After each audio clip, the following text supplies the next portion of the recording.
2018年，日本迎来了观测史上的最高气温，舅舅的游戏机直接因为酷暑热坏了，这可是舅舅职业生涯的大危机。好不容易把游戏机修好，做客的藤宫给他们带了冰淇淋和鱼，还提议可以用冰魔法把室温降下来。舅舅恍然大悟，和外甥一起趴在地上感受精灵的恩惠。可能是因为之前变了近1个小时龙的影响，思考事情都变得迟钝了。不过丢掉脑子之后，人生中的一切烦恼都消失了。舅舅曾邀藤宫一起变恐龙来逃避生活，虽然很想买个空调，但他们没钱。藤宫让他们想新题材，之前异世界冒险直接放在网上不就好了？但静雯却说绝对不行，他让舅舅把他现在所想的影像化。假如把舅舅在异世界杀兽人救村民的片段放到网上，肯定会有一群键盘侠来喷，什么虐待动物、非法携带管制刀具、偷拍血腥镜头等等等等。不要小看当代网友的挑刺能力。藤宫很好奇精灵到底是什么。说到异世界的精灵，不是一般都会以女性形象出现吗？舅舅表示精灵没有形象，他们是现象和概念本身的集合意识，他也只是能从四周听到他们的声音而已，也就是和精灵交流的感觉。说着，舅舅突然对着空气自言自语。静雯和藤宫很担心整天对着那种东西，舅舅的精神状态真的没问题吗？突然舅舅说要牛头，在网上一阵头和牛要500万，就算把它们卖了也买不起。问起为什么突然要牛头，舅舅说这是冰之精灵要求的冷气魔法的代价，请人家做了和平常不一样的工作，礼物和问候是很重要的。如果他们不做个祭坛祭祀牛头，冰之精灵就会把这个星球所有的平原冰冻10年。静雯和藤宫都傻了，就因为他们家使用了冷气费，这代价也太大了吧。舅舅丝毫不急，甚至还有心情从冰箱里拿鱼，今天午饭就吃鱼好了。这时舅舅接到一个电话，冰之精灵说没有牛头鱼头也行，好随便。精灵到底把人类村王当成什么了？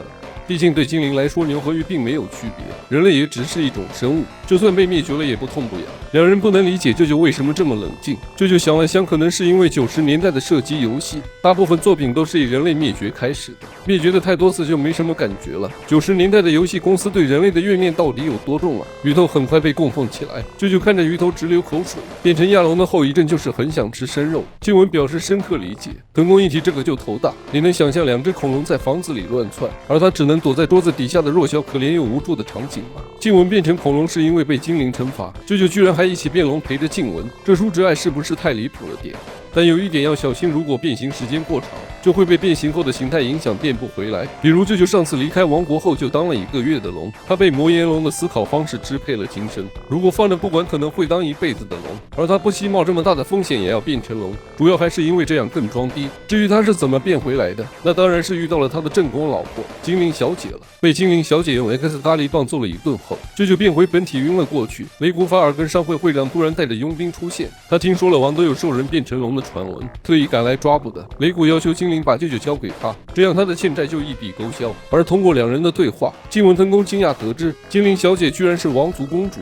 不过精灵似乎对自己的王族身份很忌讳，精灵想要向雷古发起攻击，却因为对方掌握着黑暗盟约咒符而被束缚。为了借款，他以精灵之名签订了血线，只有把钱还钱、恢复自由和成为雷古所有物2个选择。雷古野心勃勃，想要和王族联姻，将自己的商会遍布大陆。结果美梦刚开了头，契约就被清醒的舅舅暴力破坏了。精灵还没来得及感动，清醒的舅舅扭头就走。虽然不知道发生了什么，但刚才那一下，他绝对把欠的人情还清了。舅舅赶着要去洗澡，他已经1个月没洗澡了。精灵使劲拖着舅舅不让走，他身上根本没有味道，他都仔细闻过了。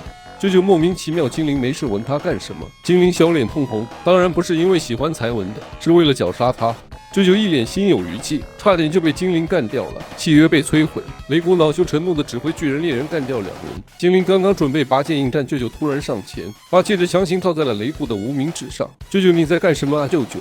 这是据说世界上仅有7个的天星石戒指，用来抵债应该绰绰有余，被1个兽人当场求婚，雷古人都傻了。精灵他原地发疯，这是什么奇奇怪怪的修罗场啊喂！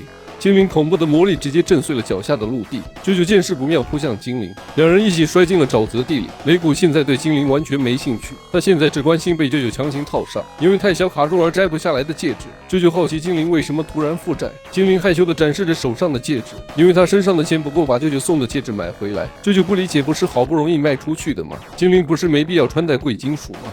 而且就算什么不带，她也很漂亮。直男两人一击必中，精灵摸着舅舅的脸笑了起来，两人都在沼泽里滚了一身泥，一起去附近的火山口泡温泉。精灵觉得舅舅太爱干净了，有的冒险者1个月都不洗1次澡的。刚说完就被舅舅嫌弃，精灵气得追着舅舅打，虽然被无端施暴，但多回精灵他才能从容形态变回来。回到现实，藤宫和静雯突然觉得室内好冷，回过神来，室温居然直接降到了10度，冰着精灵的冷气冷过头了。三人只好缩在被窝里取暖，果然还是买一台正经空调的好。静雯提议用黑暗之剑把冷气切断，但黑暗之剑只能切断魔法和信号那种力量的流动。8月份的日子，在冻冰冰的房间里盖着毛毯闲聊，居然意外的开心。果然每年的夏天都应该吃鱼。说到吃鱼，舅舅想起自己在异世界遇到过因为吃了被寄生虫魔物感染的鱼而被开膛破肚的人，舅舅吓得赶回旅馆掀了精灵和梅贝鲁的裙子看肚子，结果自己却被寄生虫感染，当场上演烈性寄生虫破肚实录。静雯和藤宫再也不想吃鱼了。